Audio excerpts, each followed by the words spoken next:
Traveler, Paimon. I suppose your story is ready. Yep. How about you? Do you need some more time? No need. I am also ready to tell my story. Paimon calls dibs! Paimon first! Please, go ahead. Okay, here goes.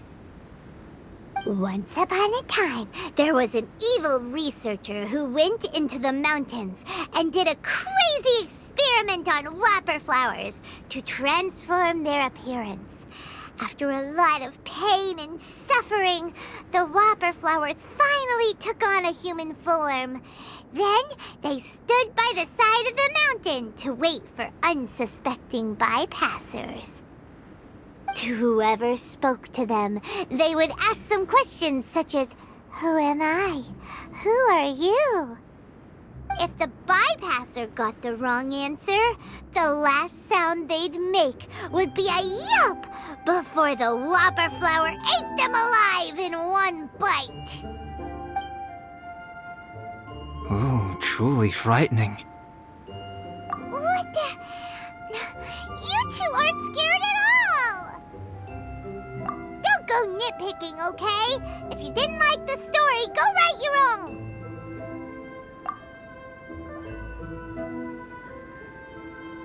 In other words, the whopper flowers would ambush and then completely replace their victims. And then what? Go back to where the person lives? Enter their home? Eat their whole family? Paimon made up this story, but now Paimon's the one who's scared by it. It's a good story. Oh, may I write it down? I may bring it up in future conversations. What for? Just to scare people with? Yes. You've got a real mean streak, Albedo. Mine is a little longer than yours. It starts with an alchemist. A great alchemist once created Subject 1. Subject 1 was her proudest achievement, and successfully blended into human society. No one ever would have thought that this friend of theirs was in fact a synthetic human. However, unbeknownst to Subject 1, the alchemist had tried the same experiment many times before he had come into being. Some of the rejects from failed experiments had been discarded, but had not died. Subject 2 was one such failed experiment. He was swallowed by a great dragon that came to rest upon a snow-swept mountain. Many years later, he was resurrected by the dragon's mysterious power. He saw all kinds of people on the mountain, including Subject 1, who had somehow miraculously blended in among them.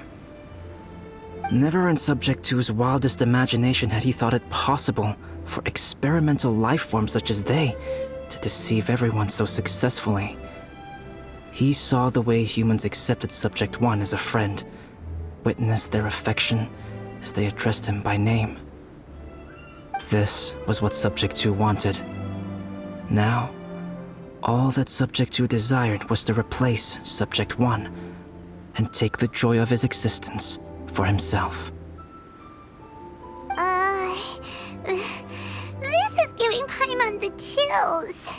So scary. Subject 2 began to unfold his plan. He stole Subject 1's books and notes and studied all that Subject 1 had learned from the alchemist. Subject 2 was highly intelligent, and he learned quickly. He changed his face into an exact replica of Subject 1's face. Then, he found a plant with mimicry capabilities and transformed it using dragon blood and alchemy. And so, Not only did Subject 2 transform his own appearance to perfectly match that of Subject 1, he also created a third entity, Subject 3. What? There's 3 of them now? But Subject 2 wanted to become a perfected human. So, he erased a mark on both his and Subject 3's necks. For these marks were symbols of imperfection. In my view, it was probably a subconscious act, an instinct. He so desperately craved to become a perfect human being that he forgot something. Human beings are defined by their flaws. Subject 2's plan was meticulously crafted. Subject 3 would draw Subject 1's attention. After Subject 1 disposed of Subject 3, he would assume the threat had now disappeared and would let his guard down. The next moment that Subject 1 was alone, Subject 2 would make his move. He would eliminate Subject 1 and become the only one remaining. He would secretly replace the Subject 1 of everyone's memories and inherit his identity, residence, clothing, sword, name, and friends. People would have no idea that the individual they knew had become somebody else from one day to the next. This is way too scary. Paimon's never gonna be able to trust anyone again. But just before Subject 2 could carry out his plan, a unique stranger entered the mix. Subject 2 tried to make contact with this person, but found that they could somehow sense he was different from Subject 1. What's wrong? Are you scared? What happened then? What happened to the stranger? He became a new stage in Subject 2's plan. One more person that Subject 2 had to dispose of. It's as if there were 3 identical roses in a garden. Only one of the 3 was a fine specimen, while the other 2 were defective specimens that bore poisonous thorns. In all the world, only the gardener who tended to them could tell which was the good specimen. People do not like poisonous plants. Only a perfect rose can fetch a high price.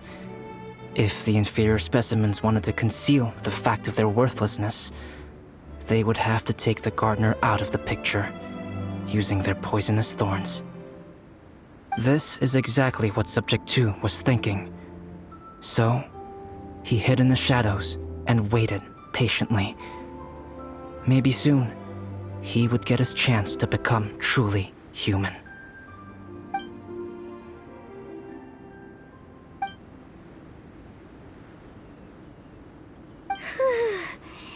That was intense!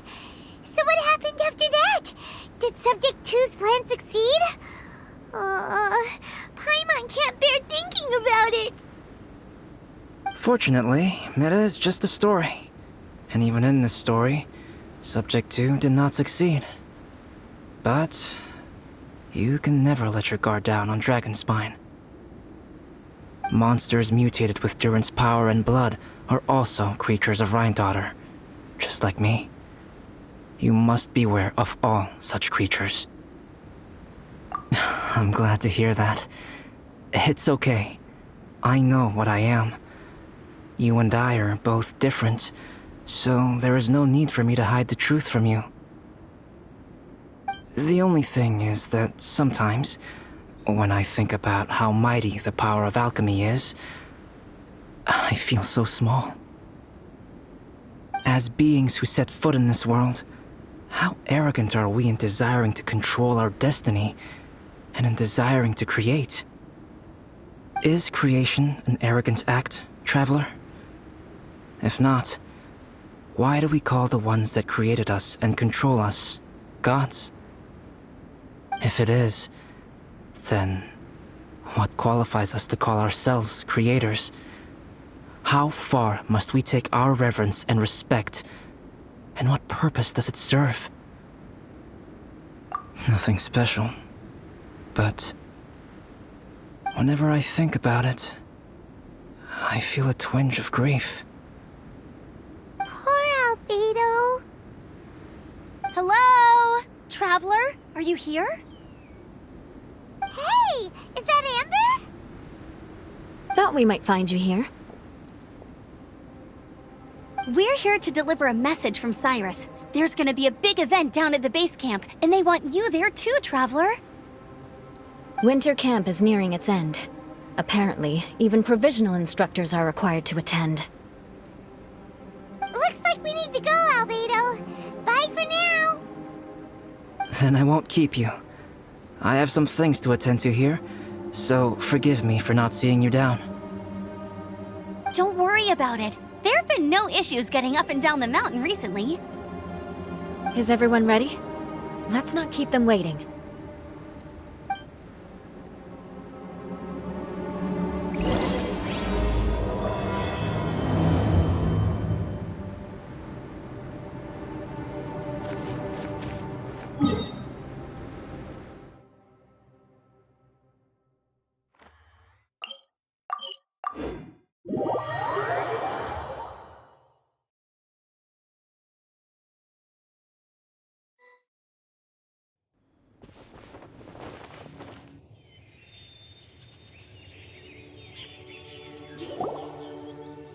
Huh? Who is this guy? Allow me to introduce Yozerv. He's Joel's father. Dad, this is that traveler I was telling you about. The traveler's helped me out loads in the past, and this time we even built a snowman together. Joel has told me everything about you. I can't thank you enough. Wow, this is amazing! Wait a second. Why is Cyrus discreetly wiping tears away? And what is Pallid doing here? Pallid is the hero of the hour this time. Go on, Pallid. Tell us what happened in your own words. Okay. The weather was fine on that fateful day, and I had a feeling that Lady Luck was smiling down on me. So I trusted my gut and set off to explore somewhere new, somewhere dangerous. Because where there is great danger, there is also great treasure. Why does this sound so hard to believe? But I had only been away from the group for a short while when I fell down a slope and just started rolling. Uh-oh. Did my bad luck rub off on him when we ran into each other on the mountain? The place I fell to was somewhere I didn't recognize, and I'd sustained a few injuries. I remember thinking to myself, this is the worst luck I've ever had in my whole life. Then I met Yozerv. He'd heard the sound of me falling and came out to see what was going on. Huh? Wow, so it was completely by chance then. I thought he must have been someone from the Adventurers Guild here for the event, but after a few words of conversation, it was clear that he was having memory problems. He didn't even know his own name. The temperature was freezing, and there was no time to deal with all that there and then, so I convinced him to come back to the camp with me and figure everything else out after we got there. We got back to the camp, ran into Joel, and the moment he saw him, he froze for a second with this completely stunned expression on his face, and then he started crying out, "Dad! Dad!" That's when Yozerv suddenly started to remember.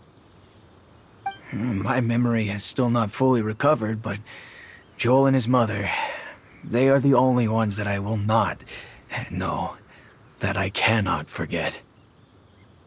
Daddy. Daddy's right here, Joel. Daddy's right here. Yozerv, don't you remember anything else at all? The poor princess, feeding the foxes? I'm sorry. I have no recollection. Maybe it's because of the head trauma. I'm not sure.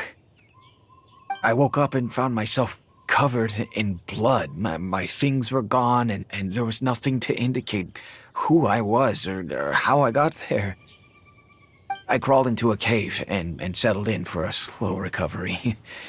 After my legs and feet were a little better, my hunting skills were what kept me alive. Dad, I was so worried about you. I'm all right now, Joel. Oh, don't cry. Daddy's not going anywhere. I'm here to stay. Oh, this is good. This is good. You know what, though? I definitely think my luck got worse after running into Benin on that mountain. I knew it. I just... No. I just meant if it weren't for you, there's no way I ever would have run into Yozerv on a mountain this huge. Besides, we got back safely, didn't we? So don't blame yourself. Maybe sometimes miracles can only happen when you get just unlucky enough. Pallet. When did you become such a smooth talker, huh? Huh? Am I? I was just telling the truth. Oh, yeah. I want to say thank you to the Traveler, Uncle Cyrus, Auntie Eula, and Auntie Amber. Thanks, everyone. You all helped look after me, and I will always remember it. But I guess I can't take the snowman with me, or it'll melt once it leaves Dragonspine. It's such a shame. Oh, I can help with that. One moment. Huh? Eula? Here, take this. It's powdered rime. Just add it to your snowman, and it will never melt. Wow! Really? Oh, this is awesome! You're the best, Auntie Eula! Dad, I have an unmeltable snowman now! How cool is that? How can I ever repay you all? Thank you all. Thank you from the bottom of my heart. Dad, I want to go move the snowman. Can we do it now, please?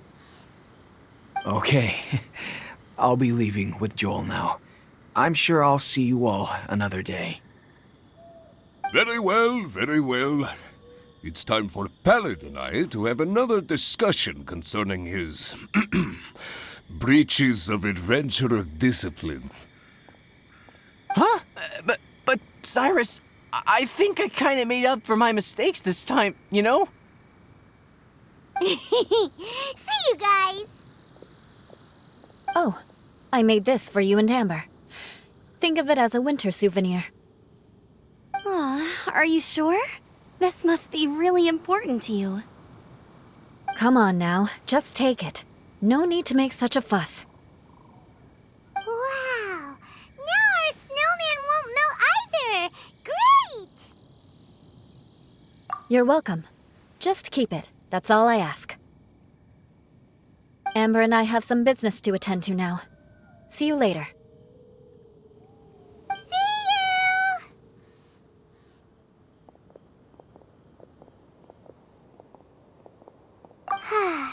Everyone's gone.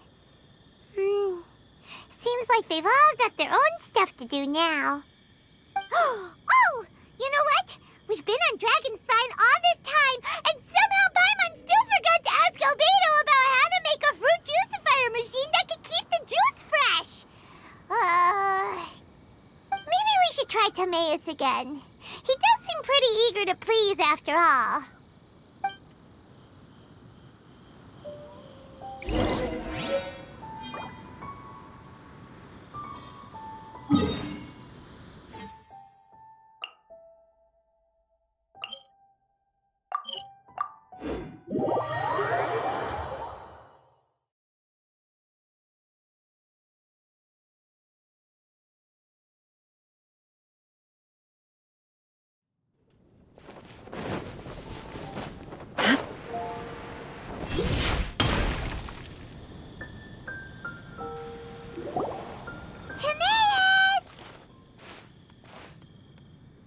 Traveler and Paimon, what can I do for you?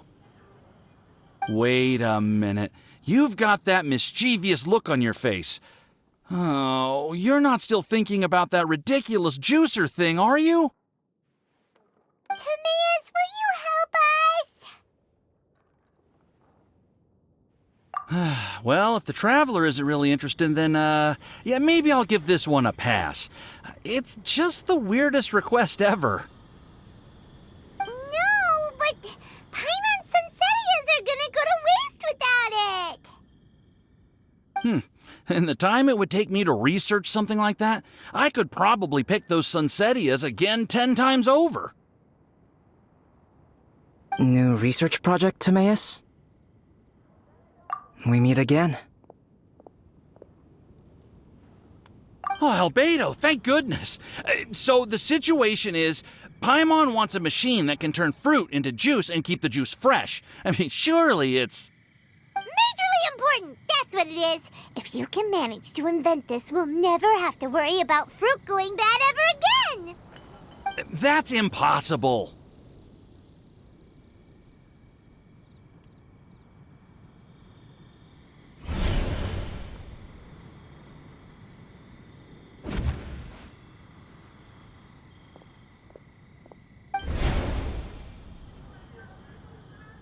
Turning fruit into juice is not hard, but keeping it fresh is more difficult. But if you simply want to keep the fruit from rotting, there are many ways to achieve this. Right, Traveler?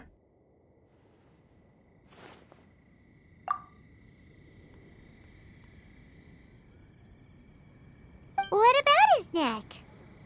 What's wrong? Is there something on my neck? From the look on your face, it's as if you thought I just played a practical joke on you that was in exceedingly poor taste.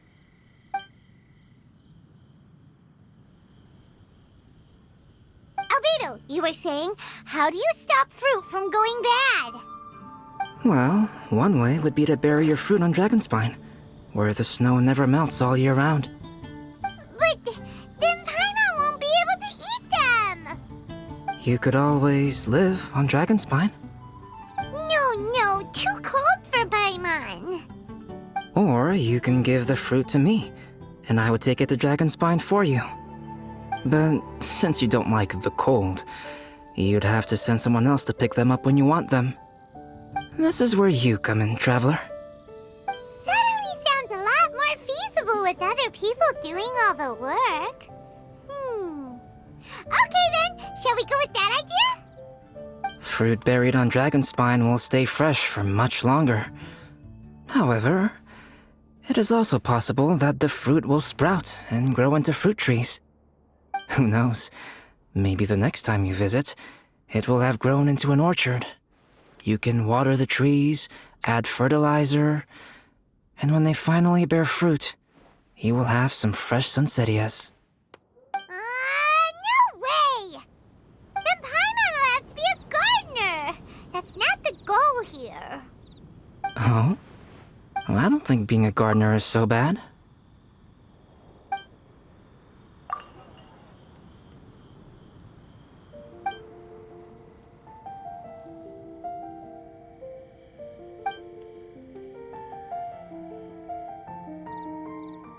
Albedo! Stop trying to get your hands on Paimon's super sweet Sunsettias! It bothers you, does it? Of course it bothers Paimon! They are the rarest, super duper sweetest Sunsettias ever! And they're not for you! Okay, but they're just Sunsettias. I think you're only so attached to them because you don't have much fruit of this quality in your possession. When someone's pockets are full and their spirit is fulfilled, they don't easily fall prey to this kind of yearning. Huh? Really?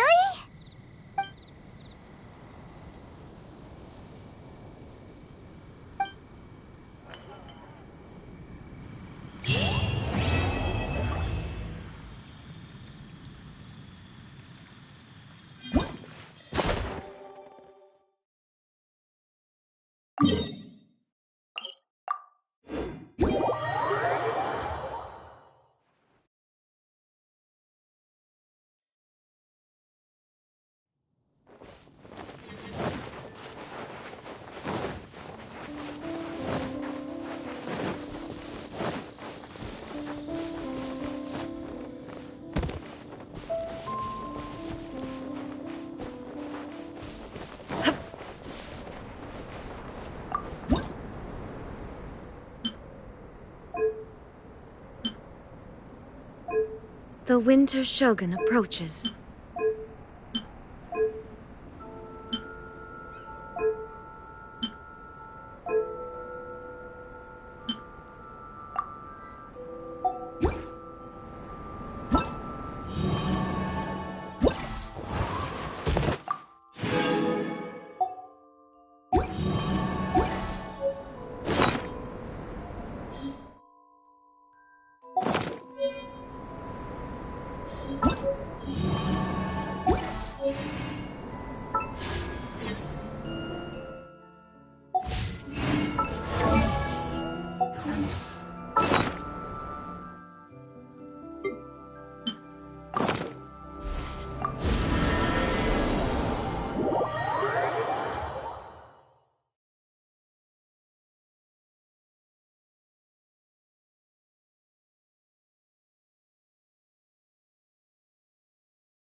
Dodge this!